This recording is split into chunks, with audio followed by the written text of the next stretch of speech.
Welcome to Politics Done Right. I am your host, Egberto Willies. This is a progressive program that will take the mystery out of politics. This is the program that will encourage you to make sure government becomes we the people. Whether you are liberal, progressive, conservative, or otherwise, you get to air your point of view. We are an independent media outlet that, unlike mainstream media beholden to corporations, we only owe allegiance to you. Remember, you can also send me a tweet at EGBERTOWILLIES. That is at Egberto Willies. Let us engage. It is Politics Done Right. Well, folks, welcome to one more edition of Politics Done Right. I'm Egberto Willies, your host. Thank you so kindly for being a part of the show. We're going to have a great show for you today. Got two videos and an interview, but I'm going to hold back on the interview depending on what kind of, how much you guys are talking about. It was with Dr. Anand Bhatt. We kind of talked a little bit, good friend of the show. We kind of talked a little bit about, quite a few things. By the way, folks, I'm wearing the t-shirt by Buttigieg MCP that says the PDR Posse. And all those nice words underneath there, that's what I'm wearing today. Buttigieg, the hat hasn't come in yet. They're taking too damn long sending me the hat. But I'm working on it. Buttigieg MCP, welcome to Politics and Right. Bruce Pollard says, I'm leaving San Diego for Houston soon. You're needed in Houston. Hey, we're getting a new studio in Houston. We already have started to build it out, Bruce. We're going to do a show. I'm going to be doing the show every day at KPFT at noon. So when we're out there doing it, we'll come and pick you up, and we're going to hang out at the studio. And anybody in Houston that want to hang out at the studio with me every so often can come on out, and we'll do the live program on air, KPFT 90.1 FM Houston. Don't forget, folks, whether you are in Houston or not, KPFT 90.1 FM. You can either go to kpft.org or listen to it live if you're in the Houston metropolitan area. It's on air. Okay, who else is in the house? Alistair Waters. She says, hi all. Just listening, Egberto. Is there anything like a show transcript or something that has the links shared during the program? They disappear if my screen closes. Actually, when you play the show back, I think it prints out the messages in real time. So if you were to go play the program on YouTube, since the messages are supposed to be in between both YouTube and the other ones, you can actually scroll through all the messages on YouTube. But if you're not on YouTube, also on Facebook, if you go under the video, you can select, there are several ways to look at the messages. Just select all, or so that you can see them all at once. There are ways to do it right now as it is, my dear, beautiful Alistair Waters.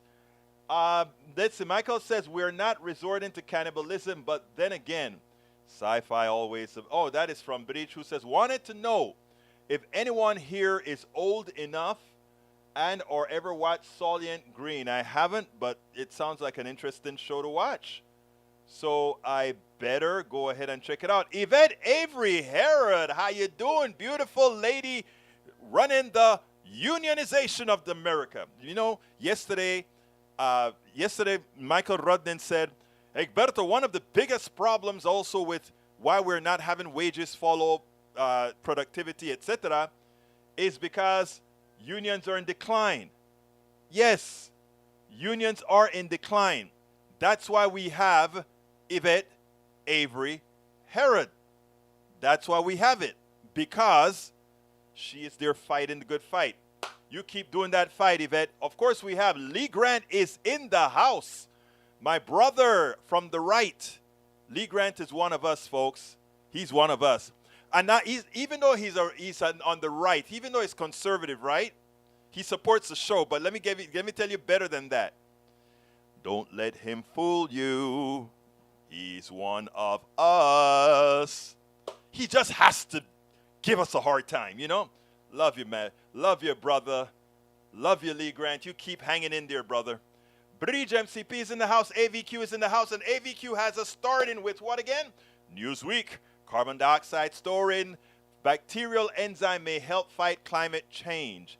An international team of scientists has discovered a new method of high-speed storage of carbon dioxide and bacterial enzyme that could eventually help fight climate change. The bacteria, which lives in low-oxygen environments such as the deep sea, was initially discovered in Lake Kivu in Central Africa in 1981. Dr. Ben Angel at the Biozetrium of the University of Basel in Switzerland stated, this is the first known enzyme capable of directly using hydrogen as an electron source for carbon dioxide storage. This bacteria shows us a new way to efficiently store CO2 by using hydrogen as an energy source. At the same time, our study demonstrates the value of fundamental scientific research that explores the biology of diverse organisms. Nature is full of amazing surprises. If production of this bacteria could be adapted for high oxygen atmospheric conditions and then brought to scale in the next few years, it could be an additional resource in our efforts to halt accelerating global warming. Interesting. Never heard of it before, but that would be good, right? Common dreams. Common dreams. Study ties forever chemicals, exposure to billions of U.S. health costs. Dr. Leonardo Trasande, New York University Langone professor and co-author of the study, said that our results strongly support the recent decision by the Environmental Protection Agency to lower the safe allowable level of these substances in water. Based on our estimates, the cost of eradicating contamination and replacing this class of chemicals with safer alternatives is ultimately justified when considered the tremendous economic and medical risk of allowing them to persist in the environment. Typically, environmental causes are rarely considered until the widespread economic cost to people's health vastly outpaces the profits made by corporations to treat air, water, and land as open sewers. I think we're there now. I mean, if that statement is yours, typically, I think that's how you said you write your stuff, Michael, that the two slashes is your opinion. And that opinion that you gave ain't no opinion. That's a fact. We price everything. We price everything. That's why we see, let's not make these changes to an airplane. Let's not make these changes to a car, because the amount of lives we save compared to the lawsuits, compared to the amount we lose by making the change is not justified. Let's just kill people and pay the lawsuit. When we talk about an immoral economic system, that is the definition proper, Senor Rodnin, of an immoral economic system. You know, like I said, when I came to this country, my first thought, and I wrote it in my book, As I See It, Class Warfare, when the teacher just about laughed at me, right?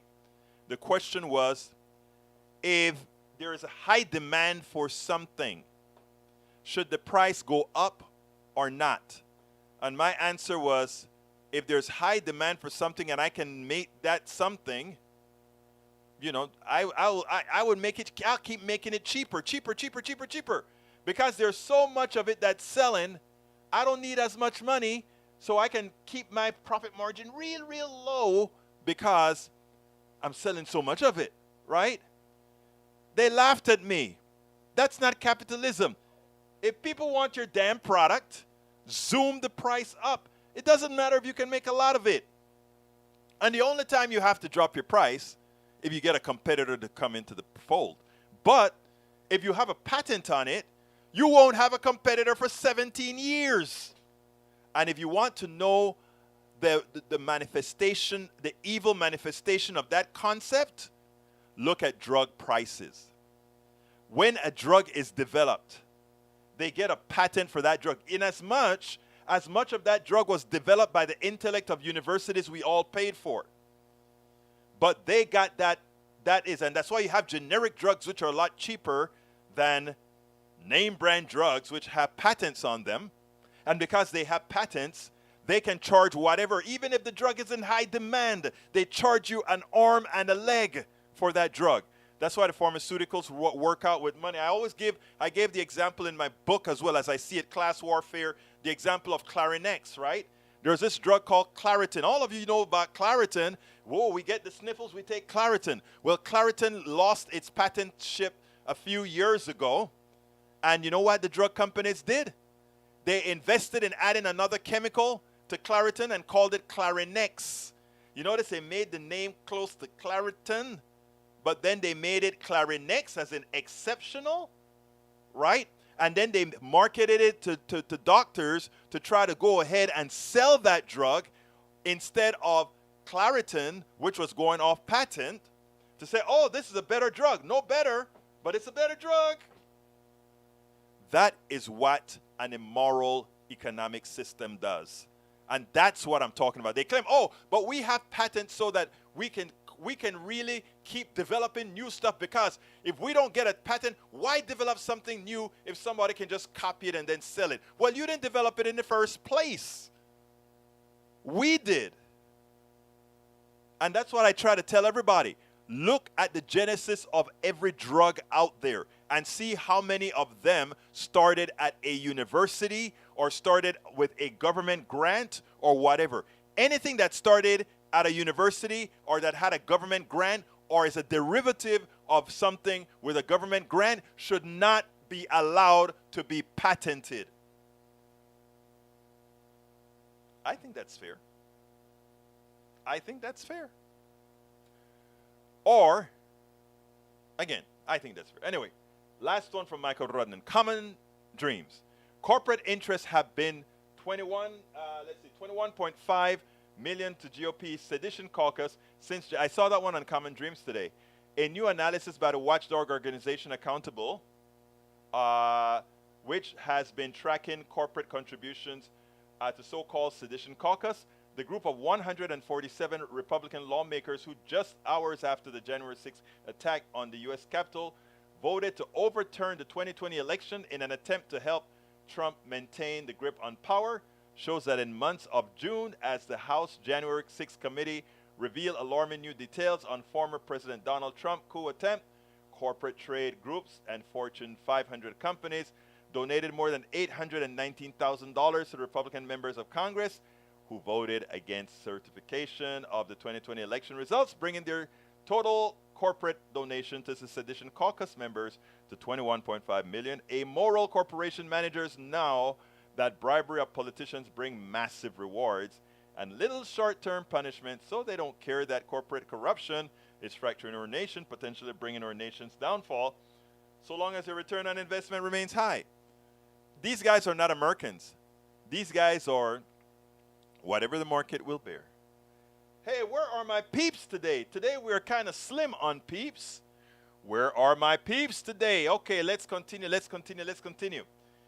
All right, let's see what we got here. I'm scrolling down, folks. I'm scrolling down. Alistair says, Mohawks for the info. And let's see, Alistair says, many thanks. Bridge MCP, bookmark Michael Rudnan. I love that.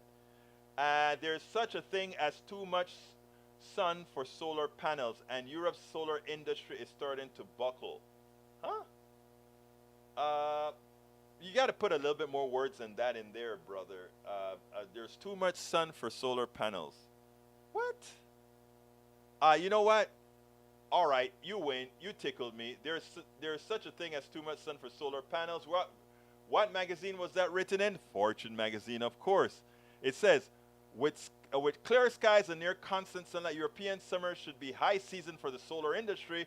But while solar panels feed on sunlight, Europe is in the grips of a record-breaking heat wave, and extreme heat is no friend of solar energy producers.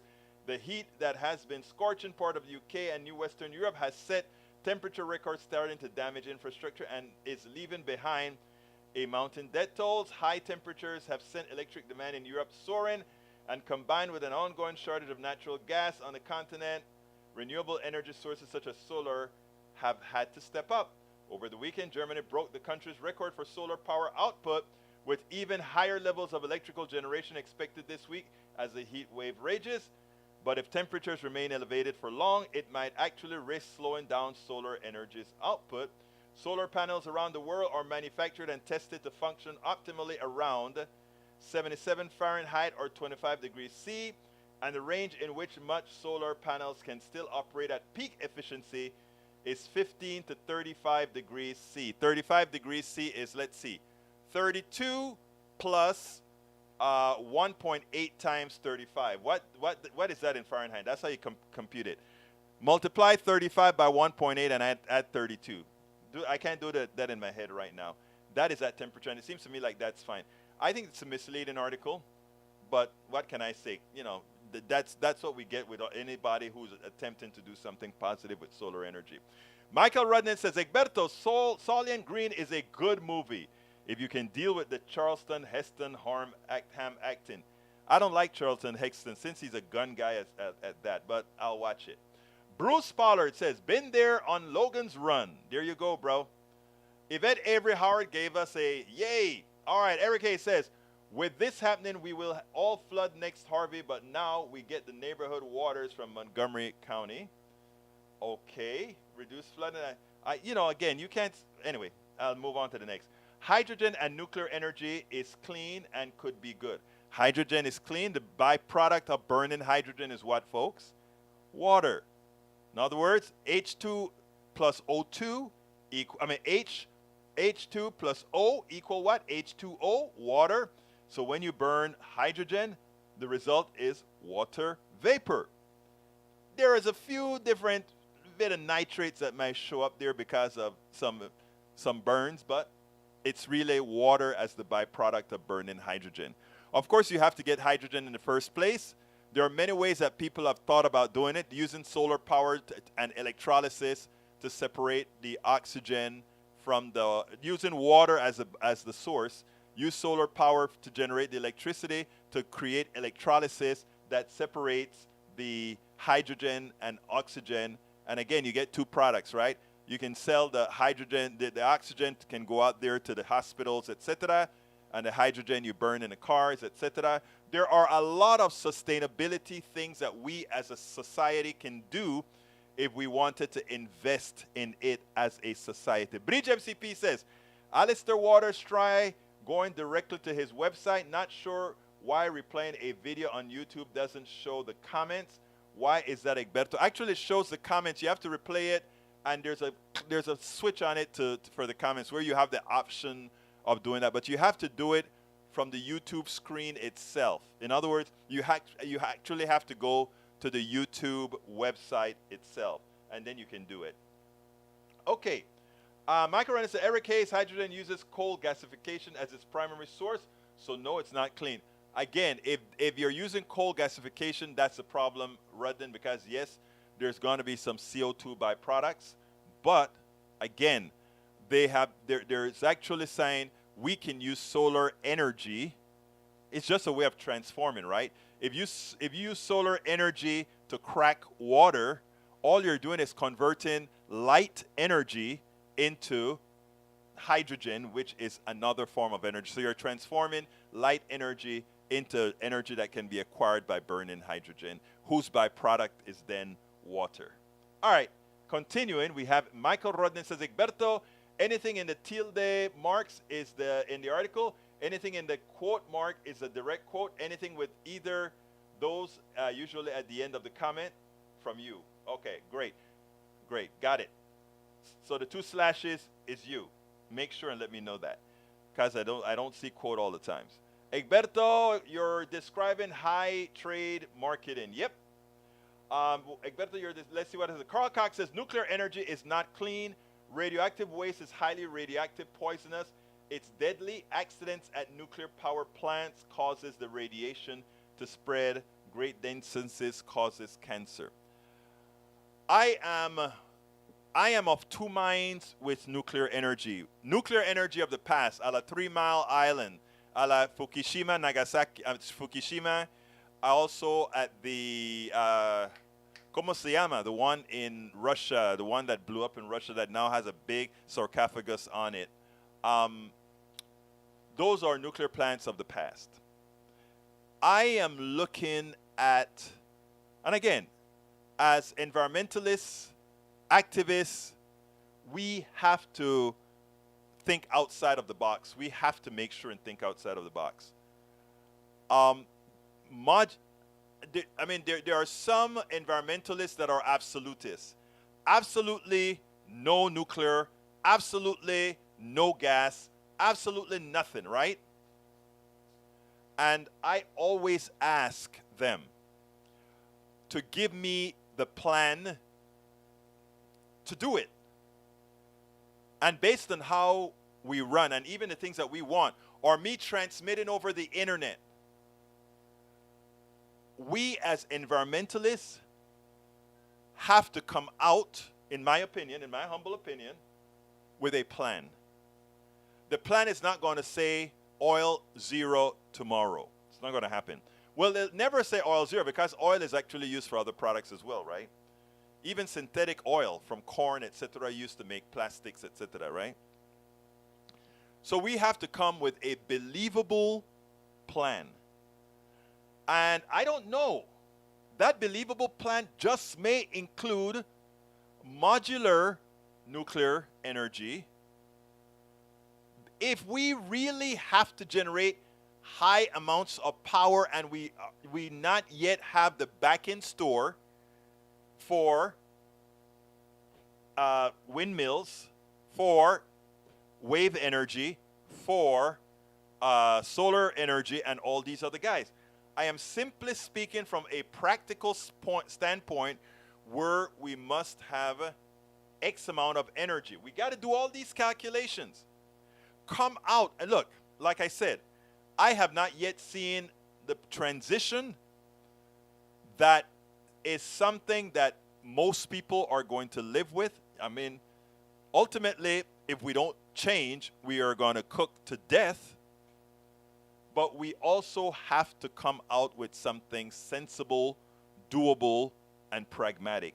So, Brother Cox, I am not going to shut the door on future instantiations of nuclear energy that works a bit more safely than they are today. Let's give an example. Right now, we're using oil. Oil kills more, I think, justifiably, or not justifiably, but you can agree, than all nuclear accidents combined thus far. Human beings, that is. Oil has killed more people. With all the diseases that oil causes. Are you willing to go ahead and say we're going to just shut down oil absolutely now, punto final? I don't think so. So I am with you that we have to be safe, but I am not yet convinced of all that we have to do. And I want to give a little, even though I disagree with Eric Hayes a whole lot of times. You know, Eric always said, what are we going to do now? Da, da, da, da. I mean, he is, in effect, partially right.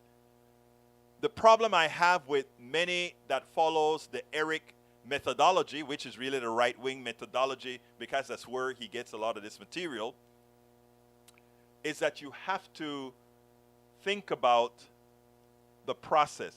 And too many of the drill, baby drill, they don't think about the process. They just think about making money today. Punto. That's what they do. All right, let's continue. We got Bree says universities used to share their research info till Corp stepped to pay them not to. Some in the last few days and going back to sharing. You got that right, Bridge. IVQ says Carl Cox, compare radioactive waste from nuclear to radioactive waste from coal. One so much worse than the other. Lee Grant, Buttigieg supports economic SN. Stop it, Grant. Coal ash is more radioactive than nuclear waste. You know, I didn't realize that, Rudnan. I didn't know that. I didn't realize that. All right, Scientific American article, coal ash is more radioactive than nuclear waste. Thanks for pointing that out. I honestly did not know that. Wow, that's interesting. Okay, Natural Institute of Health, a taxpayer-funded government agency, develops 65% of drugs on market. Give drug patents to Big Pharma for free. Carl Cox, you hit the nail on the head, brother. All right, Maywood says, good afternoon, everyone. Eric Hayes says, not everything starts at the university government grant, but keep pounding that one. They are not only smart people, but you seem to think so.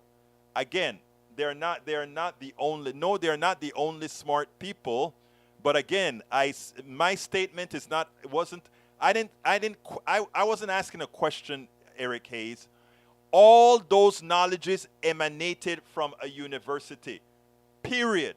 Even if they're at a corporation, those corporations got their people from a university who developed the skills that allowed them to work in that corporate lab. That corporation then trained that kid from high school up to college, up to their PhD.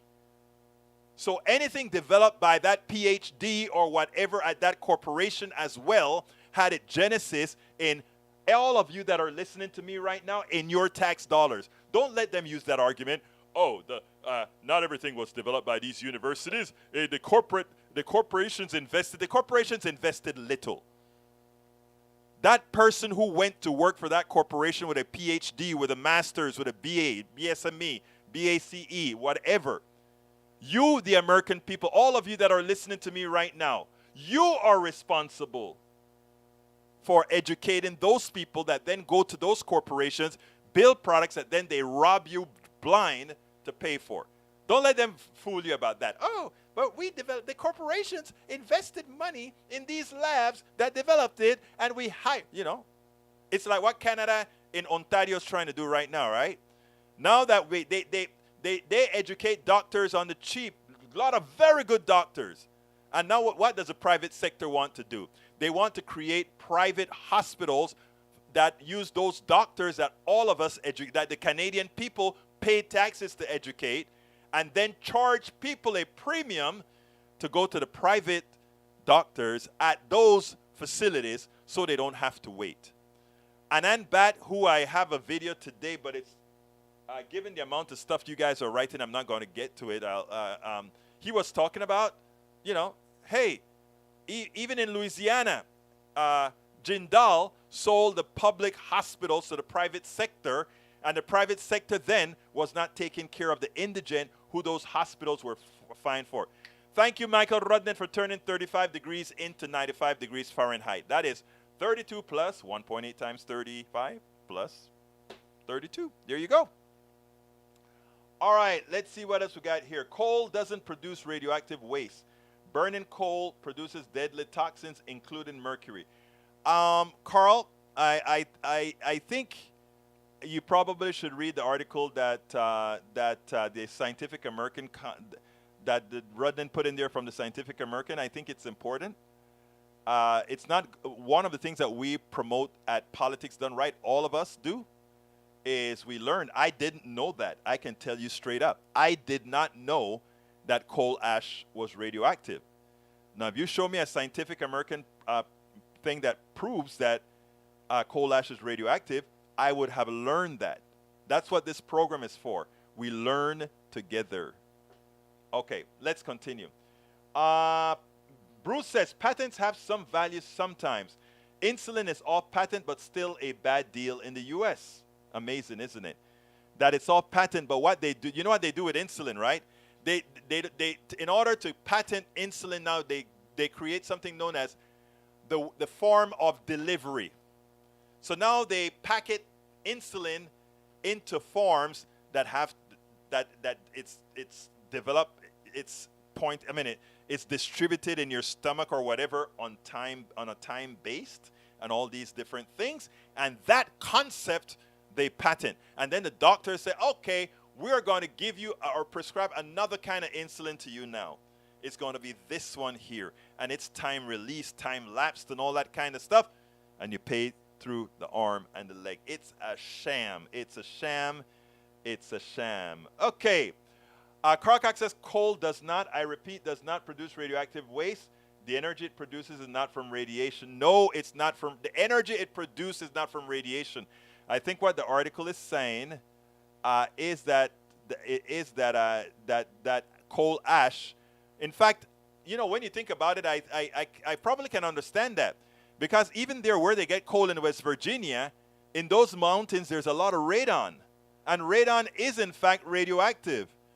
I bet that's where it's coming from, right? Radon from these mountains. Correct me if I'm wrong or not. If I'm not. I'm not sure. Okay. Bruce says fuel cells is better than burning. And actually, fuel cells, if I remember correctly, can actually use natural gas, right? Correct me if I'm wrong, Bruce, but I think fuel cells can use natural gas.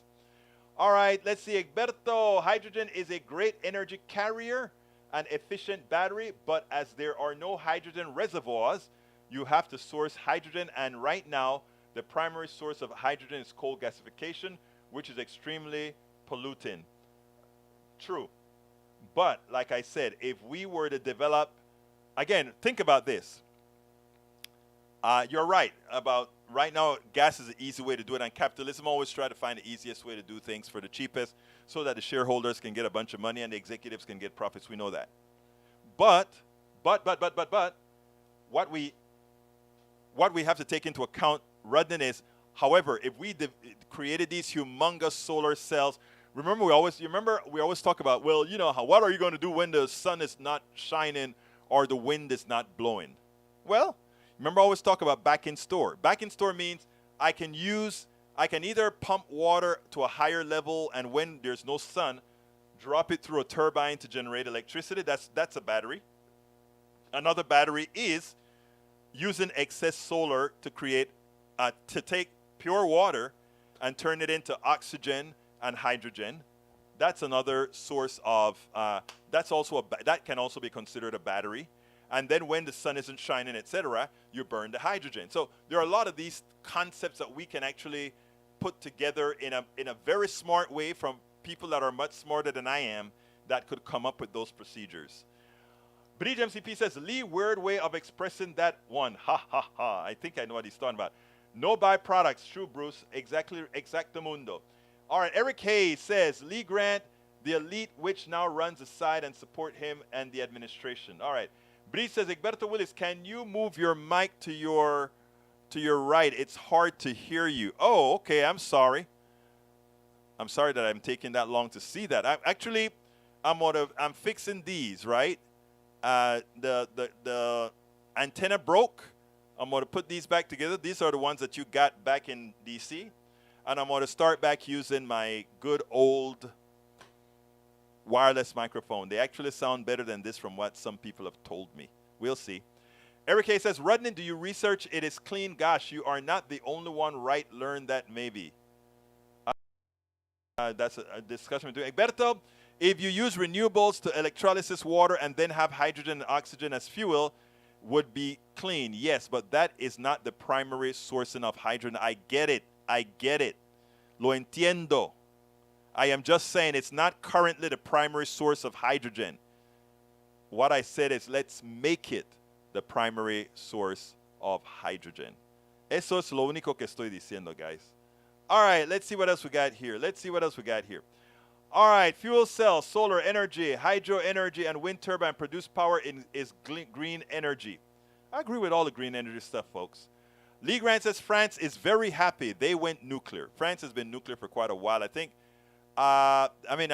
Nuclear is considered green except for the waste, which is when it gets away, it's definitely not green, right? All right, only takes 1 hour's worth of fossil fuel emission every death attributed to nuclear power since nuclear power began. Fossil fuels causes about 10 million deaths per year. I'm pretty sure that math checks out. I mean, there's no doubt. There's no doubt. Paul Fleming says he's checking in. Welcome aboard, Paul. Eric Hayes says, let them go live on their little world balanced energy policy is what has to happen. There are 8 billion, not 800 singular living people here on Earth. Balance is required all around. You're right, balance is required. By the way, just for your information, the people burning a lot of energy are the capitalist countries, okay? China, America, and the European Union. The people in rural Africa and all these other places where a lot of organizations are working, guess what they do? They are green. They have pumps that are driven by solar energy to pump their water. They have lights in every home with a solar panel on it where they watch TV, satellite TV, via energy stored in a battery. They use a lot less energy than we do, and they have cell phones, and they tape it. Look at TikTok at how many are doing it, so it can be done. So when you go ahead and talk about balance of 8 billion people, most of 8 billion people, Brother Eric Hayes, not the ones polluting with burning fossil fuels. The ones that are doing the damage with fossil fuels, brother, we are. We are the excessives in the world. America, Great Britain, China, India, and the capitalist portion of these countries is what I'm talking about. So let's get it straight. When you are talking about all these compromises you want to make, you're making compromises for the capitalist countries that cause the heat wave in the first place. It is hard to understand, I get it. But do remember, it is the Industrial Revolution by Great Britain and others that really threw all that carbon in the air, and all the rest of the world are the ones who are suffering the indignities of all that carbon in the air. And now we are asking the others, well, if we got to cut, you guys have to cut too. Well, you guys built your economy completely and entirely by polluting the world's atmosphere, and now you don't want to compensate us for not doing the same damage that you did? Remember when I talk about immorality of an economic system? That's what I'm talking about. That's the maximal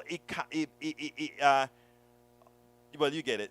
You get it. Wow, you guys keep talking. Roberto Luis, mi hermano de Panamá. ¿Cómo estás, hermano? Bienvenido. Boomer U says, we have backed into a corner for nuclear power. The industry has fought and denigrated less impactful options since Jimmy Carter introduced Americans to solar ideas. Michael Ren says, Berto, the 2-minute long videos that I sent you over the weekend, I got it. I watched it.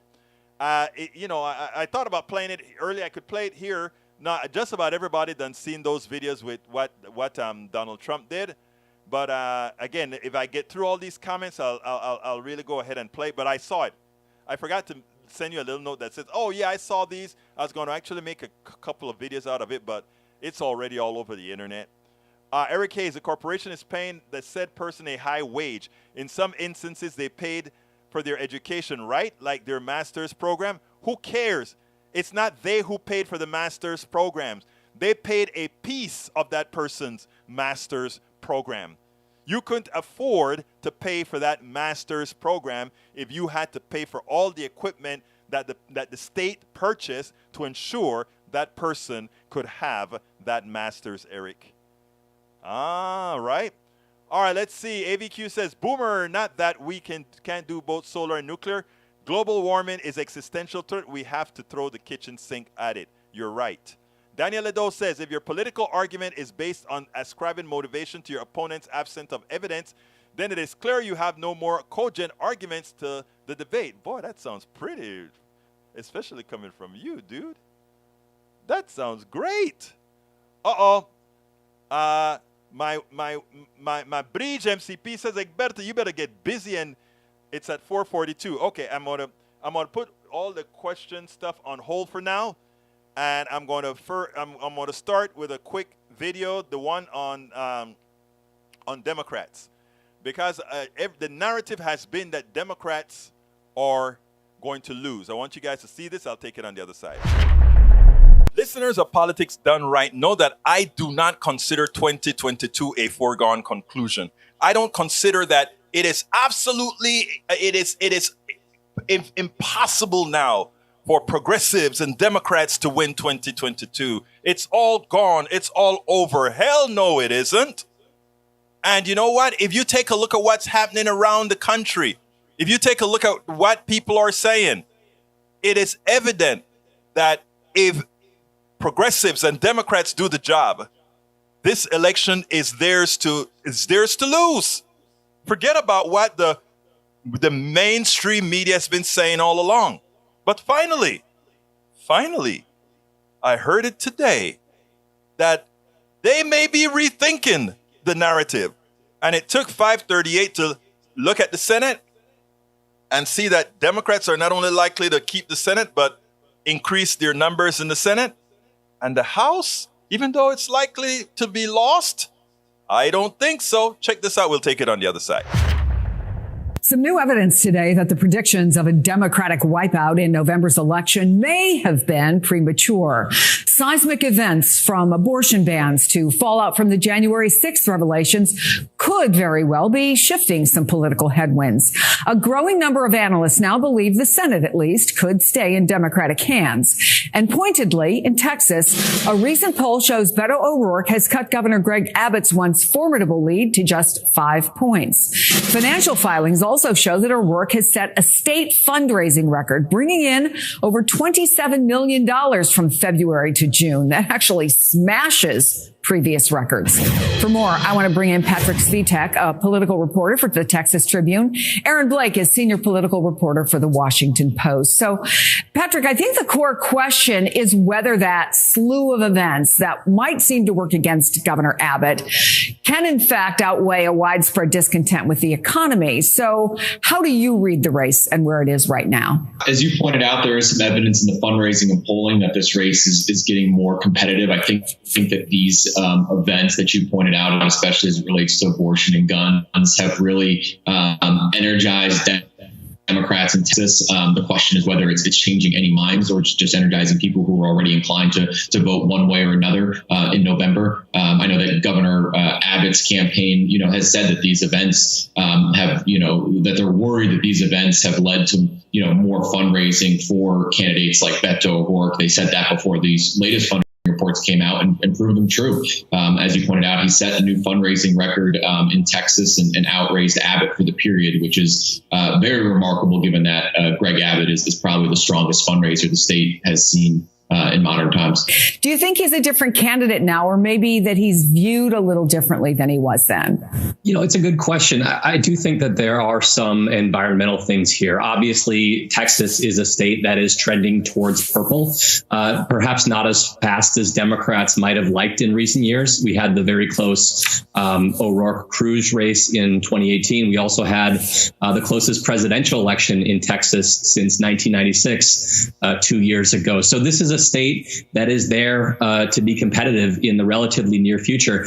I do think that there is a question when you're talking about a state like Texas. Is it a state that's just going to creep closer and maybe Democrats can't get over the top quite yet? I think that the certainly the environmental headwinds that Democrats are facing right now are significant.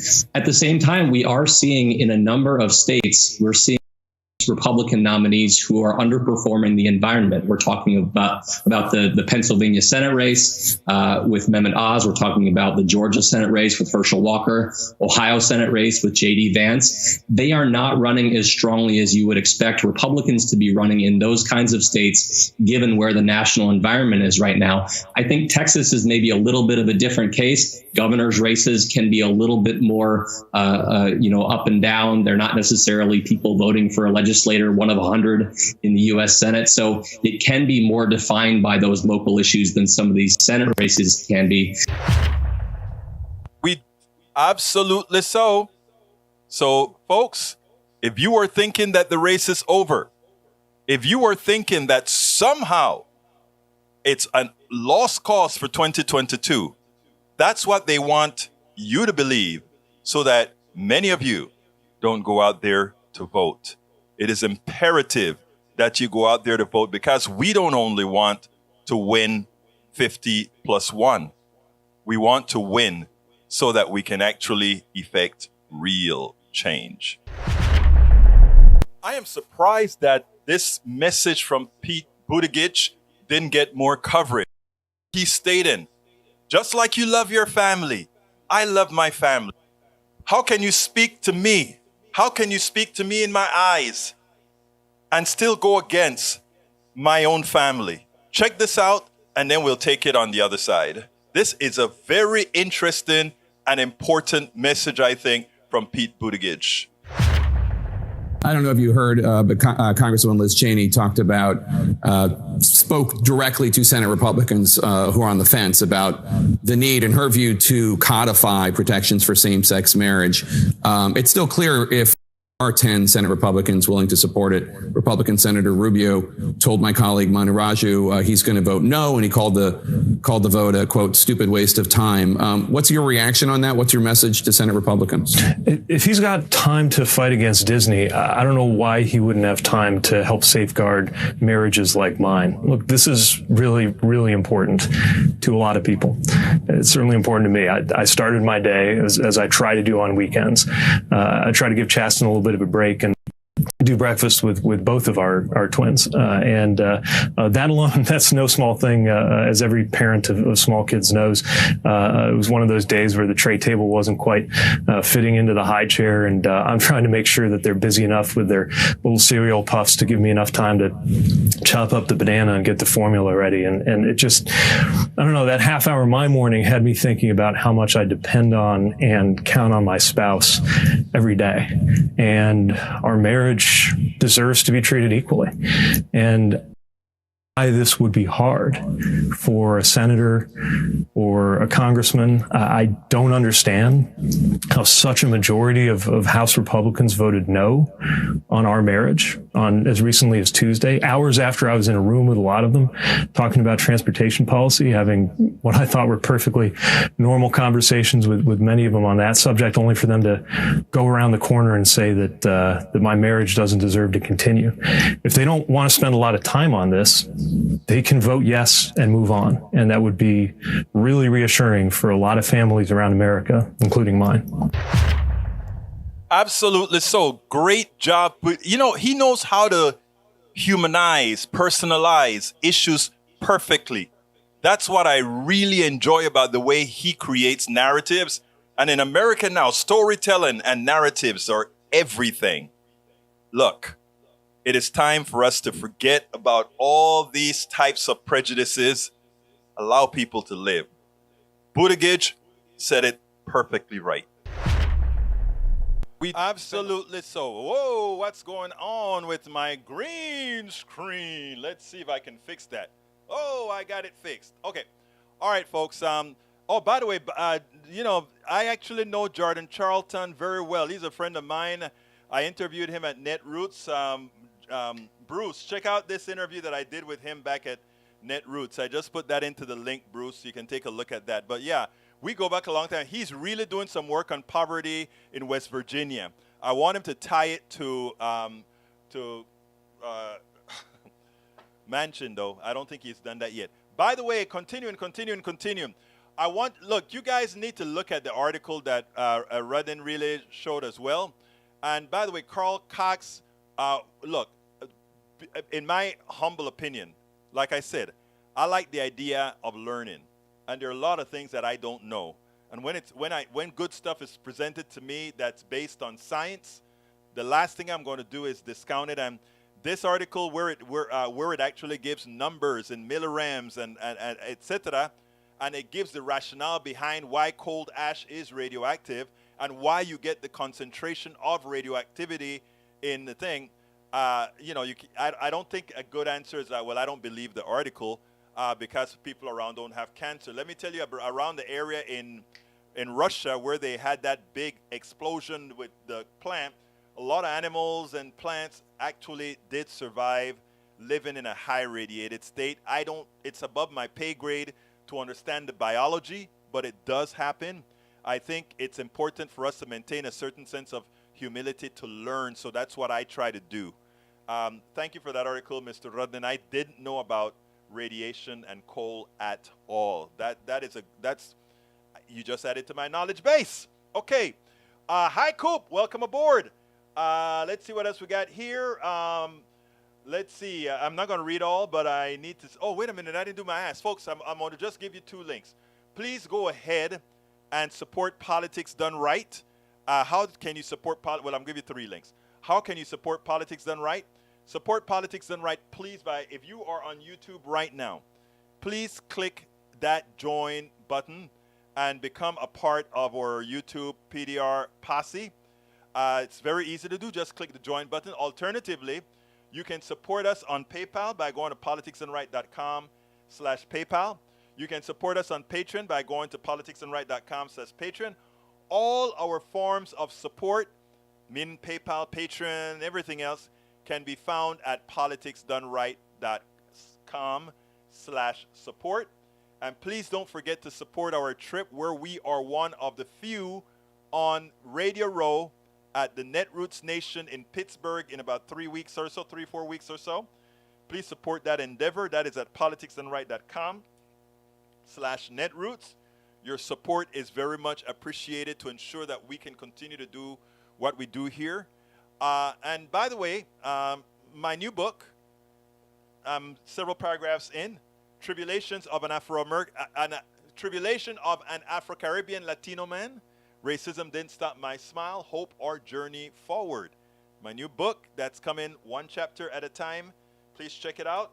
I just put the link in there. I think you will like the book. AC Rodriguez, welcome to Politics Done Right.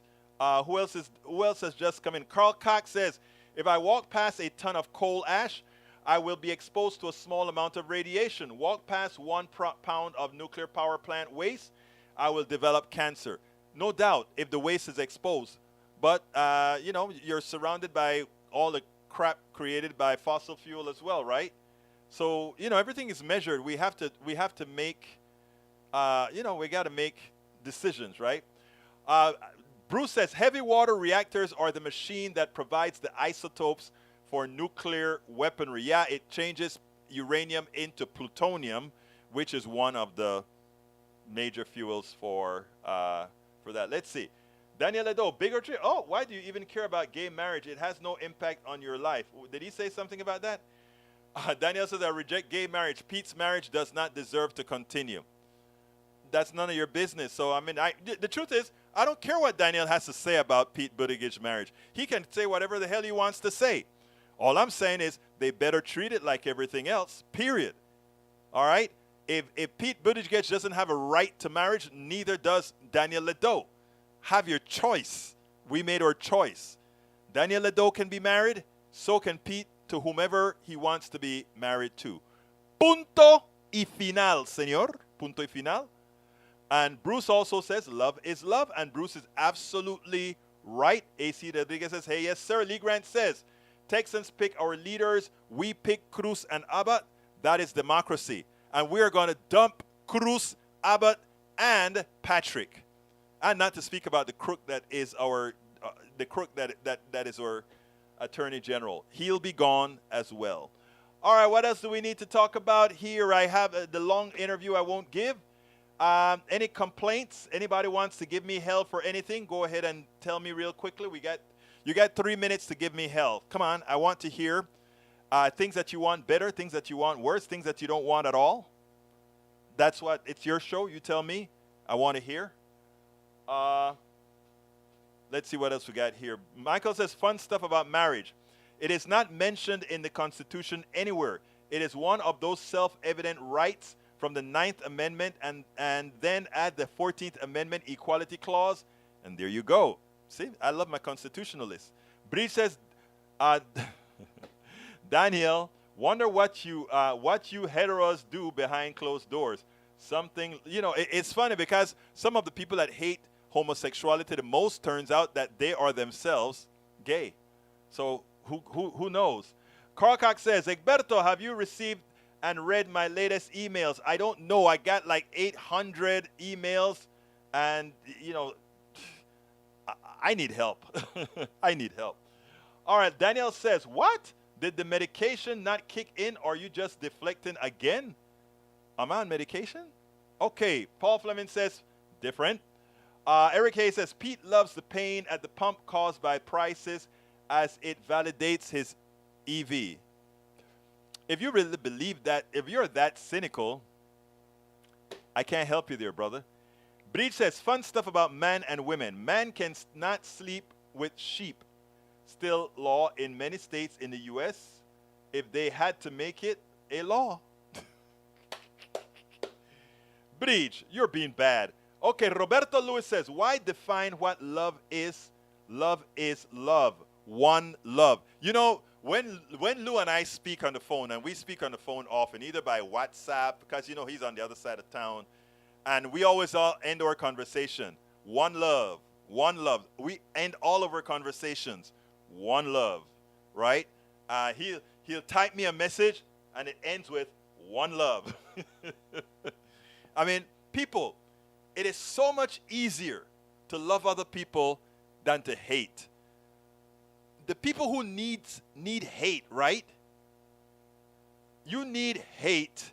I sent you, Alistair, I saw Mike Collier's commercial last night against Patrick. I thought it was great. I sent him a text. Let me see if he's returned my text yet. Because I'm going to bring him on the show. He hasn't returned my damn text. But I sent Collier a text saying, hey, man, you need to come on. I don't know if I'm a little bit too toxic right now for Texas, because, he's running against Dan Patrick. And you have to be careful. You don't want him, the last guy that came on my show, they made a national commercial about him that says he appeared on Politics Done Right. And they took out one snippet of what he says.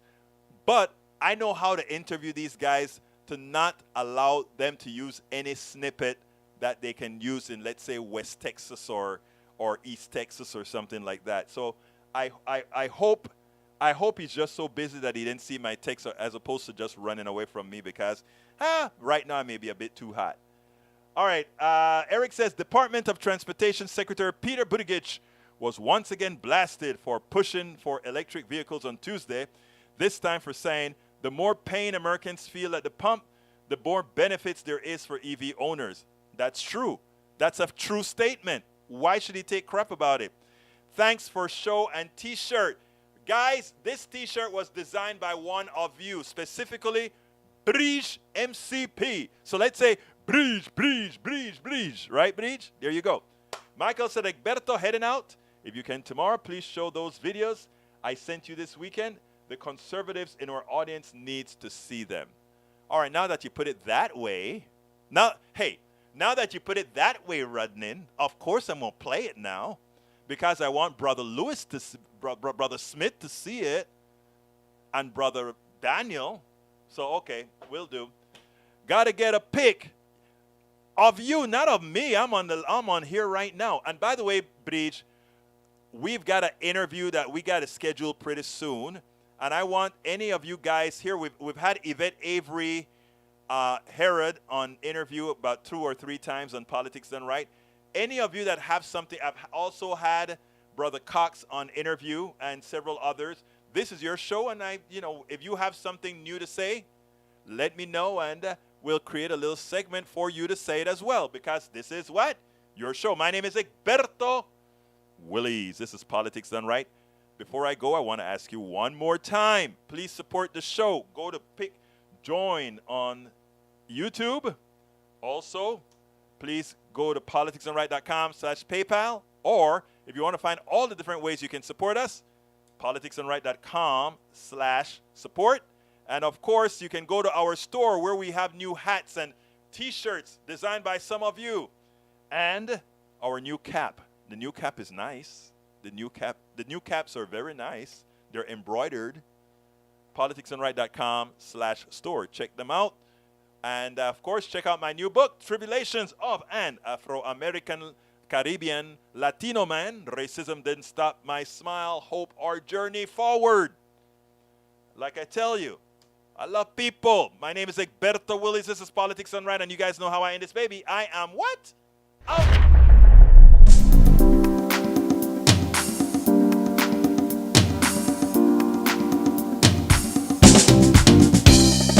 Welcome to Politics Done Right. I am your host, Egberto Willies. This is a progressive program that will take the mystery out of politics. This is the program that will encourage you to make sure government becomes we the people. Whether you are liberal, progressive, conservative, or otherwise, you get to air your point of view.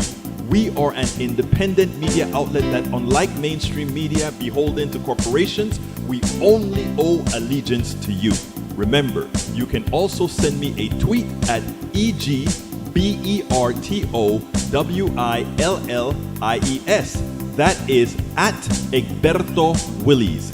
Let us engage. It is Politics Done Right.